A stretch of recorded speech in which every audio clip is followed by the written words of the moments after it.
Stand की धूल भरी सड़क के किनारे खड़ा पहाड़ी जायका ढाबा दूर से देखने पर किसी साधारण भोजनालय जैसा लगता था, लेकिन इसके भीतर का सन्नाटा बाहर के शोर से कहीं ज्यादा भारी था। दोपहर का वक्त था। चूल्हे पर बड़े पतीले में मटन का शोरबा खौल रहा था और तवे पर सिकती रोटियों की सौंधी खुशबू हवा में तैर रही थी। लेकिन इस खुशबू के पीछे एक कड़वाहट थी, मालिक बलवंत सिंह के स्वभाव की कड़वाहट। बलवंत अपनी ऊंची लकड़ी की गद्दी पर बैठा था। उसकी छोटी और धसी हुई आंखें हर आने जाने वाले की जेब पर टिकी रहती थीं। तभी ढाबे की एक कोने में बैठे एक बुजुर्ग मुसाफिर ने कांपते हाथों से मेज पर कुछ नोट रखे। ओ काका, ये क्या मजाक लगा रखा है? यहाँ बोर्ड पर रेट नहीं पढ़ा क्या? 2 प्लेट खास मटन करी, एक्स्ट्रा तरी और ये गरम गरम रोटियां, और हाथ में थमा रहे हो सिर्फ आधे पैसे। क्या मेरा ढाबा कोई खैराती अस्पताल है? अरे बलवंत भाई, कैसी बातें करते हो? मैं तो बरसों से इसी बस स्टैंड पर उतरता हूँ और सीधा तुम्हारे पास आता हूँ। आज जेब थोड़ी तंग है। अगली बार जब शहर से लौटूंगा तो ब्याज समेत बाकी के पैसे दे दूंगा। कहाँ भागा जा रहा हूँ मैं? ब्याज? मुझे तुम्हारा ब्याज नहीं, मेरा हिसाब चाहिए। जो आज नहीं दे सकता वो कल क्या खाक देगा? मेरे यहाँ उधारी का मतलब है अपनी बर्बादी। आज तुम्हें ढील दी तो कल पूरा गांव यहाँ आकर मुफ्त की रोटियां तोड़ेगा। मुझे अपनी ये शराफत मत दिखाओ काका, चुपचाप बाकी के पैसे निकालो। गांव वालों का दुख नहीं समझते? इंसानियत भी कोई चीज होती है, पैसे ही सब कुछ नहीं होते। इंसानियत से पेट नहीं भरता काका। चूल्हा जलाने के लिए लकड़ी और लकड़ी खरीदने के लिए पैसा चाहिए होता है। तुम गांव के हो, इसीलिए तो कह रहा हूँ कि इज्जत से पैसे दे दो, वरना पुलिस को बुलाने में मुझे देर नहीं लगेगी। बुजुर्ग मुसाफिर ने कांपते हाथों से अपनी पुरानी घड़ी उतारी और मेज पर पटक दी। उसकी आंखों में अपमान के आंसू थे, पर बलवंत के चेहरे पर सिर्फ जीत का अहंकार। जैसे ही वह मुसाफिर ढाबे की दहलीज पार कर दोपहर की धूप में ओझल हुआ, बलवंत ने उस घड़ी को धूप में चमकाकर देखा और अपनी जेब में डाल लिया। बस स्टैंड की उस तपती दोपहर और बलवंत के ढाबे के शोर शराबे से दूर गांव की ऊबड़ खाबड़ पगडंडियों पर 2 नए मुसाफिरों के कदम पड़ रहे थे, आर्यन और उसकी पत्नी काव्या। आर्यन के एक हाथ में पुराना घिसा हुआ सूटकेस था और दूसरे हाथ से उसने काव्या का हाथ थाम रखा था। काव्या की आंखों में थकान तो थी, पर अपने पति के हुनर पर अटूट भरोसा भी। जैसे ही वे गांव के बीचों बीच बने उस विशाल बरगद के पेड़ के पास पहुंचे, उन्हें वहां सजी चौपाल दिखाई दी, जहां कुछ बुजुर्ग हुक्का गुड़गुड़ाते हुए राजनीति और मौसम की बातें कर रहे थे। आर्यन ने रुककर अपना पसीना पोंछा और एक बुजुर्ग की ओर आदर से सिर झुकाया। राम राम काका, जरा बता सकते हैं कि हमारे गांव के सरपंच ठाकुर महेंद्र सिंह जी का घर किस तरफ पड़ेगा? राम राम बेटा, सरपंच जी का घर तो सामने वाली गली छोड़ के जो बड़ी हवेली दिखेगी वही है। पर बेटा तुम इस गांव के तो नहीं लगते, और ये बिटिया तुम्हारी बहू है क्या? काका, ये मेरी पत्नी काव्या है। हम लखनऊ के पास एक छोटे से गांव से आए हैं। वहाँ अकाल और पानी की कमी ने कमर तोड़ दी है, इसलिए काम की तलाश में यहाँ चले आए। सुना है सरपंच जी बड़े नेकदिल इंसान हैं। जाओ जाओ बेटा, सही सुना है तुमने। महेंद्र सिंह जी जैसा हीरा आदमी पूरे उत्तराखंड में नहीं मिलेगा। वो तुम्हारी मदद जरूर करेंगे। आर्यन और काव्या उस बड़ी हवेली के सामने पहुंचे, जिसके ऊंचे दरवाजे और लकड़ी की नक्काशी उनकी संपन्नता की गवाही दे रहे थे। आंगन में तुलसी का पौधा लगा था और दीवार पर पुरानी तस्वीरें टंगी थीं। आंगन के बीचों बीच एक आराम कुर्सी पर सफेद कुर्ते पाजामे में एक रौबीले लेकिन सौम्य दिखने वाले व्यक्ति बैठे थे, ठाकुर महेंद्र सिंह। नमस्ते सरपंच जी, प्रणाम स्वीकार करें। नमस्ते नमस्ते, आओ अंदर आओ भाई। पर माफ करना, मैंने तुम्हें पहचाना नहीं। कौन हो तुम, और यहाँ देवगढ़ में कैसे आना हुआ? सरपंच जी, मैं आर्यन हूँ, जयप्रकाश जी का बेटा। वही जयप्रकाश जो आपके पुराने मित्र थे और लखनऊ की बड़ी शादियों में अपने हाथ का जादू बिखेरते थे। क्या? जयप्रकाश का बेटा? अरे ओ आर्यन, अरे बेटा तू तो बिल्कुल अपने पिता की परछाई निकला। वही कद काठी और वही सादगी। अरे बैठो बैठो, बहू तुम भी बैठो। अरे कोई है? मेहमानों के लिए ठंडा पानी और गुड़ लेकर आओ। सरपंच जी के चेहरे पर पुरानी यादों की एक चमक आ गई थी। उन्होंने आर्यन को बड़े प्यार से अपने पास बैठाया और उसके पिता का हालचाल पूछने लगे। बातों बातों में आर्यन की आंखों में नमी आ गई जब उसने अपने गांव के हालात बयां किए। बहुत बुरा हुआ बेटा। जयप्रकाश जैसा नेक इंसान आज मुफलिसी में जी रहा है, ये सुनकर दिल भारी हो गया। पर तू फिक्र मत कर, जब तक मैं यहाँ हूँ तुझे और तेरी पत्नी को कोई तकलीफ नहीं होगी। पर ये बता, तूने आगे का क्या सोचा है? पिताजी ने मुझे खाना बनाने की हर कला सिखाई है। मैं बस चाहता हूँ कि मुझे कहीं काम मिल जाए ताकि मैं घर पैसे भेज सकूं और पिताजी का इलाज करवा सकूं। काम की बात करें तो बस स्टैंड पर बलवंत का एक ढाबा है, पहाड़ी जायका। खाने का काम तो वहां मिल जाएगा।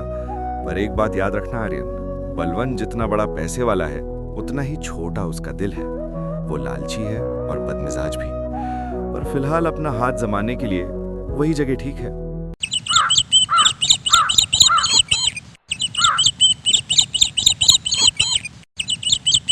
अगली सुबह जब पहाड़ों की चोटियों पर सूरज की पहली सुनहरी किरणें पड़ी और देवगढ़ की वादियों में कोहरे की चादर सिमटने लगी, आर्यन अपने सफेद कुर्ते की आस्तीनें चढ़ाकर बस स्टैंड की ओर निकल पड़ा। उसके दिल में एक अजीब सी घबराहट थी, पर पिता का चेहरा याद आते ही उसकी मुट्ठियां भींच जाती। जैसे ही वह पहाड़ी जायका के सामने पहुंचा, उसने देखा कि ढाबे के बाहर कोयले की बोरियां बिखरी पड़ी थीं और बलवंत सिंह अपनी ऊंची कुर्सी पर बैठा चश्मे के ऊपर से अखबार पढ़ रहा था। ढाबे के भीतर से मसालों की तीखी महक आ रही थी जो पुरानी दीवारों में बस चुकी थी। आर्यन ने गहरी सांस ली और ढाबे की दहलीज पर अपना पहला कदम रखा। राम राम साहब, मेरा नाम आर्यन है। सरपंच ठाकुर महेंद्र सिंह जी ने मुझे आपके पास भेजा है। हाँ, महेंद्र सिंह ने भेजा है? तो क्या मैं यहाँ खैरात बांट रहा हूँ? सरपंच का आदमी होने से काम नहीं मिलेगा बेटा, काम तो हाथ की सफाई से मिलेगा। क्या क्या बनाना आता है तुझे? साहब, मेरे पिताजी लखनऊ के बड़े खानसामों में से एक थे। मुझे अवधी जायका, पुरानी दिल्ली का कोरमा और खास तड़के वाली दाल बनाने का हुनर विरासत में मिला है। बस एक बार मौका दीजिए। अगर ग्राहकों की उंगलियां ना चाटते रह जाएं, तो मुझे काम पर मत रखिएगा। लखनऊ कोरमा? ओ भाई, ये पहाड़ी इलाका है, यहाँ लोगों को सादा और जोरदार खाना चाहिए। खैर, आज मेरा पुराना रसोइया छुट्टी पर है। जा पिछवाड़े किचन में जा। आज दोपहर का चिकन और दाल तू ही बनाएगा। अगर ग्राहकों ने थाली साफ की तो पगार की बात करेंगे, वरना जहाँ से आया है वहीं का रास्ता नाप लेना। आर्यन बिना एक शब्द बोले सीधे किचन की ओर बढ़ गया। वहां की हालत देख उसका दिल बैठ गया। काले पड़ चुके पतीले, बिखरे हुए मसाले और गंदगी। लेकिन आर्यन ने हिम्मत नहीं हारी। उसने सबसे पहले अपनी कमीज उतारी, एक साफ अंगोछा सिर पर बांधा और सफाई शुरू की। उसने ताजे खड़े मसाले, बड़ी इलायची, दालचीनी और जावित्री को सिलबट्टे पर कूटना शुरू किया। जैसे ही उसने शुद्ध सरसों के तेल में प्याज डाले, उसकी सौंधी खुशबू ढाबे से निकलकर बस स्टैंड तक फैलने लगी। दोपहर होते होते ढाबे पर मुसाफिरों की भीड़ जुटने लगी। बलवंत गल्ले पर बैठा ग्राहकों को देख रहा था, जो आज खाने की खुशबू से कुछ ज्यादा ही आकर्षित लग रहे थे। अरे बलवंत भाई, आज हवा में कैसी जादुई महक है। क्या आज कोई खास जड़ी बूटी डाल दी है मटन में? अरे कुछ नहीं, बस एक नया लड़का आया है शहर से।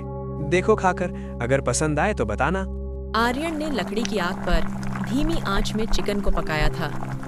ग्रेवी का रंग गहरा सुनहरा था और ऊपर तैरता हुआ मसालों का तेल किसी की भी भूख जगाने के लिए काफी था। उसने हर ग्राहक को बड़े प्यार से पीतल की थाली में खाना परोसा। जैसे ही पहले ग्राहक ने निवाला तोड़ा और मुंह में रखा, उसकी आंखें बंद हो गईं। वाह, लाजवाब! बलवंत भाई, बरसों से तुम्हारे यहाँ खा रहा हूँ, पर ऐसा स्वाद, ऐसा जायका आज तक नहीं मिला। ये चिकन तो मुंह में जाते ही भुल रहा है, और ये दाल, इस तड़के का तो जवाब नहीं। ओ भाई, क्या नाम बताया अपना? आर्यन? भाई तू तो सच में जादूगर है। आज पेट तो भर गया पर मन नहीं भरा। शाम ढलने तक ढाबे की सारी हंडियां खाली हो चुकी थीं। एक भी दाना नहीं बचा था। बलवंत ने आज की कमाई का गल्ला देखा तो उसकी आंखें चमक उठीं। आज उम्मीद से दोगुनी कमाई हुई थी। उसने आर्यन को पास बुलाया, जो पसीने से तरबतर था, पर उसके चेहरे पर जीत की खुशी थी। ठीक है आर्यन, हाथ में तेरे दम तो है। लोग खुश हैं तो मैं भी खुश हूँ। कल से तू यहीं काम करेगा। महीने के 7,000 रुपए दूंगा, पर याद रखना मालिक मैं हूँ। जैसा कहूँ वैसा ही होना चाहिए। ज्यादा होशियारी दिखाई तो बाहर का रास्ता दिखाने में मुझे देर नहीं लगेगी। जी साहब, बहुत शुक्रिया। मैं मेहनत में कोई कमी नहीं छोड़ूंगा। आर्यन ने पैसे नहीं, बल्कि उस दिन अपनी गरिमा और उम्मीदें जीती थीं। वह खुशी खुशी घर की ओर भागा, अपनी काव्या को यह खुशखबरी सुनाने। उसे लगा कि उसके बुरे दिन खत्म हो गए, पर उसे क्या पता था कि बलवंत की लालची नजरें अब उसके हुनर को कैद करने और उसे अपनी साजिशों का हिस्सा बनाने की तैयारी कर रही थीं। दिन बीतते गए और आर्यन के हाथ के जादू ने पहाड़ी जायका की किस्मत बदल दी। अब बस स्टैंड पर बसें रुकते ही मुसाफिर सीधे आर्यन के बनाए लखनवी पुलाव और दम चिकन की तलाश में दौड़ते। बलवंत का गल्ला रुपयों से भरने लगा था, लेकिन जैसे जैसे पैसा बढ़ा, बलवंत का लालच और भी गहरा होता गया। वह आर्यन की मेहनत का पूरा फायदा उठाना चाहता था, चाहे उसके लिए उसे ईमानदारी को ताक पर ही क्यों न रखना पड़े। एक धुंधली सुबह, जब आर्यन दोपहर के खाने की तैयारी कर रहा था, बलवंत रसोई के पीछे वाले हिस्से में आया, जहां कल का बचा हुआ काफी सारा चिकन और दाल एक बड़े पतीले में रखी थी। ओए आर्यन, ये देख, कल का इतना सारा माल बचा हुआ है। इसे फेंकने की बेवकूफी मत करना। पर साहब, रात भर में पहाड़ों की नमी से इसमें महक आ सकती है। मैं ताज़ा मसाला भून रहा हूँ, बस आधा घंटा और दीजिए, फ्रेश चिकन तैयार हो जाएगा। ओए शहर के बाबू, ज्यादा बड़ा नवाब मत बन। ये जो बासी चिकन है ना, इसे गरम तेल में डाल, थोड़े तीखे मसाले ठोक और जो नया घाट बना रहा है उसी में मिला दे। किसी के बाप को पता नहीं चलेगा। साहब, ये गलत है। लोग यहाँ भरोसे से आते हैं, वे हमें अपनी मेहनत की कमाई देते हैं। मैं किसी की सेहत के साथ खिलवाड़ नहीं कर सकता। बासी खाना खिलाना मेरे पिताजी के उसूलों के खिलाफ है। तेरे पिताजी के उसूल यहाँ चूल्हा नहीं जलाते, मेरा पैसा जलाता है। तुझे महीने के 7,000 रुपए इसीलिए दे रहा हूँ कि तू मेरा मुनाफा बढ़ाए, मुझे लेक्चर ना दे। जो कहा है वही कर, वरना याद रख, तेरी पत्नी और तेरा घर मेरे ही रहमो करम पर चल रहे हैं। आर्यन के भीतर एक तूफान उठ रहा था। उसका स्वाभिमान उसे चीख चीख कर यह सब छोड़ने को कह रहा था, लेकिन काव्या का चेहरा और घर की गरीबी ने उसकी जुबान पर ताला लगा दिया। उसने भारी मन से उस बासी खाने को ताजे मसाले में मिला दिया। उस दिन जब ग्राहक मजे से खाना खा रहे थे, आर्यन की नजरें उनसे मिल नहीं पा रही थीं। उसे हर निवाले में एक धोखा नजर आ रहा था। शाम को जब वह घर पहुंचा तो काव्या ने उसकी उदासी भांप ली। क्या बात है जी, आज चेहरा उतरा हुआ क्यों है? मालिक ने कुछ कहा क्या? काव्या, बलवंत जितना लालची दिखता है उससे कहीं ज्यादा खतरनाक है। वो लोगों को बासी और मिलावटी खाना खिलाने पर मजबूर कर रहा है। मेरा दम घुट रहा है वहाँ। धीरज रखिए, अभी हमारे पास कोई और रास्ता नहीं है। बस कुछ महीने और, फिर हम अपना छोटा सा ढाबा खोल लेंगे। तब तक उसकी हर चाल पर नजर रखिए, वो आदमी भरोसे के लायक नहीं है। अगले कुछ हफ्ते आर्यन ने घुट घुट कर काम किया। बलवंत अब और भी गिर गया था। वह घटिया तेल और सड़े हुए मसाले मंगवाने लगा था। आर्यन सब देख रहा था, पर चुप था। उसे नहीं पता था कि बलवंत की ये मक्कारी सिर्फ खाने तक सीमित नहीं थी। बलवंत को डर था कि अगर आर्यन ने कभी काम छोड़ दिया तो उसका ढाबा बर्बाद हो जाएगा। इसलिए उसने आर्यन को हमेशा के लिए अपना गुलाम बनाने की एक बेहद खौफनाक साजिश रचनी शुरू कर दी थी। एक ऐसी साजिश जिसकी शुरुआत अंधेरी रातों में होने वाली लूटपाट से जुड़ी थी। समय बीतता गया और आर्यन के हाथ के हुनर ने बलवंत के गले को रुपयों से भर दिया। 3 महीने की कड़ी मेहनत के बाद जब आर्यन ने अपनी पिछली रुकी हुई पगार और इस महीने के पैसे मांगे, तो बलवंत ने एक कुटिल मुस्कान के साथ उसे नोटों की एक भारी गड्डी थमाई। आर्यन की आंखों में खुशी के आंसू थे। इन पैसों से वह अपने पिता का इलाज करवा सकता था और घर की छत ठीक करवा सकता था। आर्यन ने पैसों को अपनी कमीज के अंदरूनी हिस्से में सहेज कर रखा और घर की ओर अपनी पुरानी साइकिल पर निकल पड़ा। रास्ते में चीड़ के घने जंगल शुरू होते थे, जहां सन्नाटा इतना गहरा था कि सिर्फ झींगुरों की आवाज सुनाई देती थी।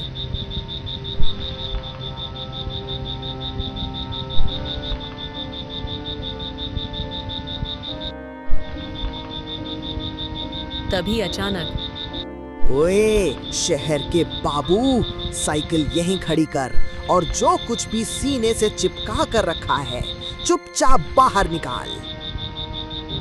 भाई, मैं तो एक मामूली रसोइया हूँ, मेरे पास कुछ नहीं है, मुझे जाने दो। हमें सब पता है कि आज बलवंत ने तुझे 3 महीने की पगार दी है। या तो पैसे दे या अपनी हड्डियां तुड़वाने के लिए तैयार हो जा। आर्यन ने मुकाबला करने की कोशिश की, लेकिन उन दोनों ने उसे बेरहमी से पीटना शुरू कर दिया। उसे मिट्टी में पटक दिया गया और उसके सीने से वे पैसे छीन ले गए जो उसकी 3 महीने की मेहनत का नतीजा थे। लुटेरे अंधेरे का फायदा उठाकर जंगल की ओर भाग गए। आर्यन दर्द से कराहता हुआ फटे कपड़ों में अपने घर पहुंचा। काव्या उसे इस हाल में देख चीख पड़ी। जी, ये क्या हाल हो गया आपका? किसने किया ये सब? सब खत्म हो गया काव्या, मेरी सारी कमाई लुट ली गई। उन चोरों को पता था कि आज मुझे पैसे मिले, उन्हें मेरा नाम भी पता था।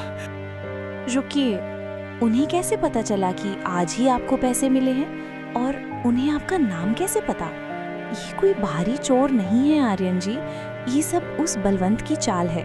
वो चाहता है कि आप कभी कर्ज से मुक्त न हो और हमेशा उसके गुलाम बने रहें।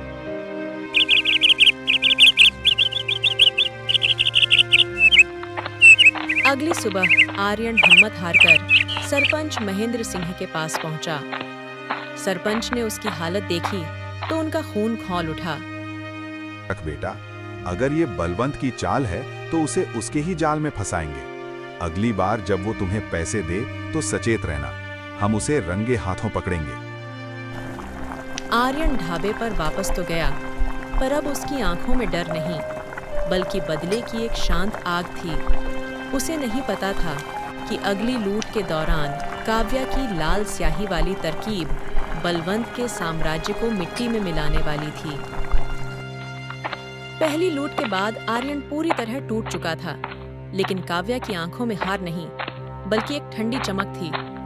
वह समझ चुकी थी कि बलवंत सिर्फ एक लालची मालिक नहीं, बल्कि एक शातिर शिकारी है जो आर्यन को कर्ज के जाल में फंसाकर उम्र भर के लिए अपना गुलाम बनाना चाहता है। अगली पगार का समय नजदीक आ रहा था। शाम की धुंधलके में दिए की मध्यम रोशनी में काव्या ने एक छोटी सी डिब्बी आर्यन के सामने रखी। ये लीजिए, ये पक्की लाल स्याही है। इसे हमारे गांव के रंगरेज खास कपड़ों के लिए बनाते हैं। एक बार उंगलियों पर लग जाए तो हफ्तों तक नहीं छूटती। इसका क्या करेंगे काव्या? इससे हमारे पैसे वापस थोड़े ही आएंगे। पैसे नहीं, पर चोर जरूर पकड़ा जाएगा। कल जब बलवंत आपको पगार दे तो चुपके से हर नोट के कोने पर ये स्याही लगा देना। अगर वो चोर बलवंत के आदमी है तो वो पैसे लौटकर बलवंत के पास ही जाएंगे, और जब वो उन नोटों को गिनेगा तो उसके हाथ रंगे जाएंगे। तो कम से कम हमें यकीन हो जाएगा कि बलवंत निर्दोष है। पर मेरा दिल कहता है ये सब उसी की चाल है। बस हिम्मत मत हारना। अगले दिन ढाबे पर माहौल सामान्य था। बलवंत अपनी गद्दी पर बैठकर मूंछों पर ताव दे रहा था। शाम को उसने आर्यन को केबिन में बुलाया और 2 महीने की रुकी हुई पगार उसके सामने रख दी। आर्यन ने सावधानी से उन नोटों को लिया और किचन के अंधेरे कोने में जाकर काव्या की दी हुई स्याही हर नोट के किनारे पर लगा दी। जैसे ही वह रात के सन्नाटे में से घर लौट रहा था, ठीक उसी मोड़ पर फिर वही 2 नकाबपोश सामने आ गए। अरे लखनवी बाबू फिर आ गए। आज तो पगार भारी लग रही है। निकालो जल्दी, वरना आज टांगे सलामत नहीं रहेंगी। भाई, पिछले महीने के जख्म अभी भरे नहीं हैं। ये लो पैसे, पर खुदा के वास्ते मुझे छोड़ दो। चोर पैसे लेकर अंधेरे में गायब हो गए। आर्यन सीधा घर पहुंचा और काव्या को इशारा किया। वे दोनों रात के अंधेरे में ही सरपंच महेंद्र सिंह के घर पहुंचे और उन्हें पूरी बात बताई।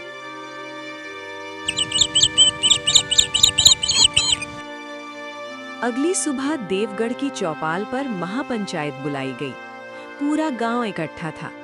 बलवंत सिंह वहां पूरे रौब के साथ पहुंचा, मानो उसे कुछ पता ही ना हो। सरपंच जी, ये क्या तमाशा है? सुबह सुबह पंचायत क्यों? मेरा काम रुका पड़ा है। बलवंत, आर्यन का कहना है कि कल रात फिर उसके पैसे लूट लिए गए और उसे शक है कि ये चोरी तुमने करवाई है। क्या मैं चोरी करवाऊंगा अपने ही नौकर के पैसे? सरपंच जी, ये लड़का पागल हो गया है। सबूत क्या है इसके पास? आर्यन धीरे से आगे बढ़ा। उसकी आंखों में इस बार डर नहीं, बल्कि सच की ताकत थी। उसने सरपंच की ओर देखा और फिर बलवंत की ओर। बलवंत साहब, चोर हमेशा अपनी पहचान पीछे छोड़ जाता है। क्या आप मेहरबानी करके अपने दोनों हाथ गांव वालों को दिखाएंगे? ये लो, देख लो हाथ, क्या है इनमें? जैसे ही बलवंत ने अपनी हथेलियां खोली, पूरे गांव के मुंह से एक साथ आह निकली। बलवंत की उंगलियों के पोरों और हथेलियों के बीच गहरे लाल रंग की स्याही के निशान साफ चमक रहे थे। बलवंत ने घबराकर हाथ पीछे किए और उन्हें अपने कुर्ते से रगड़ने लगा, पर रंग और गहरा होता गया। रुक जाओ बलवंत, ये पक्की स्याही है। ये तुम्हारे झूठ की तरह आसानी से नहीं धुलेगी। ये वही रंग है जो आर्यन ने अपने नोटों पर लगाया था। अगर पैसे लुटेरे ले गए तो ये रंग तुम्हारे हाथों पर कैसे आया? इसका मतलब लुटेरे तुम्हारे ही आदमी थे और उन्होंने पैसे तुम्हें लाकर दिए। बलवंत के पैरों तले जमीन खिसक गई। वो घुटनों के बल गिर पड़ा। गांव वाले गुस्से में उसकी ओर बढ़ने लगे, पर सरपंच ने उन्हें रोक दिया। बलवंत, तुमने देवगढ़ की नाक काट दी। आज से तुम्हारा ढाबा सील किया जाता है और तुम्हें दंड के रूप में आर्यन की सारी लूटी हुई रकम ब्याज समेत लौटानी होगी। साथ ही तुम अगले 2 महीने तक इस गांव में कोई व्यापार नहीं करोगे। आर्यन, ये ढाबा अब तुम संभालोगे। नहीं सरपंच जी, मुझे किसी का घर उजाड़ना मंजूर नहीं। बलवंत साहब को अपनी गलती का एहसास हो गया है, यही काफी है। मैं बस अगले 2 महीने यहाँ काम करूंगा ताकि गांव वालों को अच्छा खाना मिलता रहे, और फिर मैं ससम्मान अपने घर लौट जाऊंगा। आर्यन की इस दरियादिली ने पूरे गांव का दिल जीत लिया। बलवंत की आंखों में पहली बार पछतावे के आंसू थे। उस दिन के बाद पहाड़ी जायका में कभी बासी खाना नहीं बना और ना ही किसी गरीब की पगार लूटी गई। आर्यन और काव्या की ईमानदारी की कहानी आज भी देवगढ़ की वादियों में सुनाई जाती है।